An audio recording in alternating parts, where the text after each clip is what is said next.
Vandaag zijn we in het Museum of Contemporary Art in Toronto voor de opening van de Medical Cannabis Week. Hier spreken wij Dokter Lewis, die ons meer kan vertellen over wat cannabis doet met je lichaam. Can you shortly explain what cannabis do to your body? Okay, so I could probably explain more what it does to your brain rather than what it does to your body. Yeah. So the body has a system called the endocannabinoid system. Okay. So that's present in all species that have a backbone. So all chordates, especially mammals, have the endocannabinoid system. There's one major primary receptor called CB1. So we know that the THC molecule, which is a component of cannabis, acts on the CB1 receptor. And in the brain, what that does is it acts as a brake.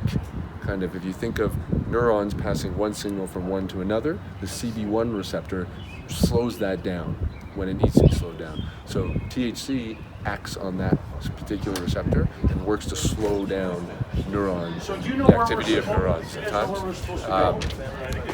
That's one example of how it works. Potentially that might be one way that it works in epilepsy. It might for some of the brain conditions. There's also other receptors. There's a whole host of other receptors that THC and the various different compounds act on and work in our body, and we're still yet really figuring out what all of those things do.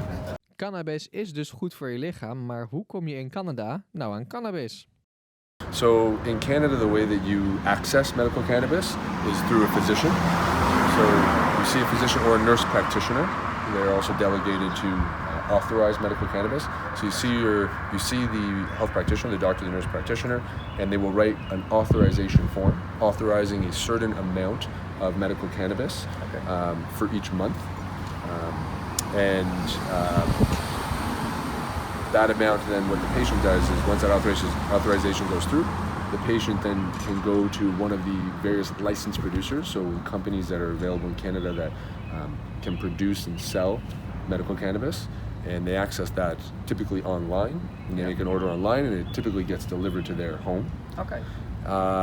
There is a limit for the amount that you can have, and that's 150 grams a month. Wat kan Dokter Lewis Nederland aanbevelen als het gaat om de wetgeving rondom cannabis? So I'm not going to overstep my bounds here and pretend that I know what's good for the Netherlands. I think what the Netherlands has to do is look at countries like Canada that have legalized medical cannabis, look at countries like the US where it's legalized in certain states, and see how that's impacted the population, especially young children, which I think is very important. Because we know that there are negative effects of chronic heavy use of cannabis over time for young developing brains. So I think that's important to take all that information into view. And I think the Netherlands probably, in synthesizing that, also determine what's best for its population and look at what the people of Netherlands are asking for. And then I guess you can then create laws from that point going forward. Sinds oktober is cannabis legaal in Canada, maar wat zijn nou de voor- en nadelen van deze wetgeving? What are the pros to that? Some of the pros is that if you look at the use of cannabis prior to legalization, a lot of the population was already using it. It was essentially decriminalized for the most part in Canada, and the issue with that was that there were a lot of young people, and there's actually a very high disproportionate number of people of color and indigenous people to Canada that were incarcerated and currently have records, criminal records for possession and use of small amounts of cannabis.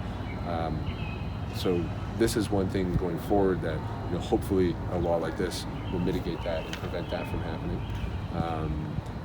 Then looking at some of the cons for this. The con is again coming back to children. I think we have to look at since legalization. Is this more young people using and at what rate are they using? That has to be closely followed in order to see and make sure that the legalization of cannabis hasn't caused an increase in this for young people. Because that would be something that would not be a desirable outcome of legalizing recreational cannabis. The goal would be to have that centralized within the government so we can control use of young people and hopefully have them not exposed to the negative side impact of cannabis. So briefly though, that's maybe one pro and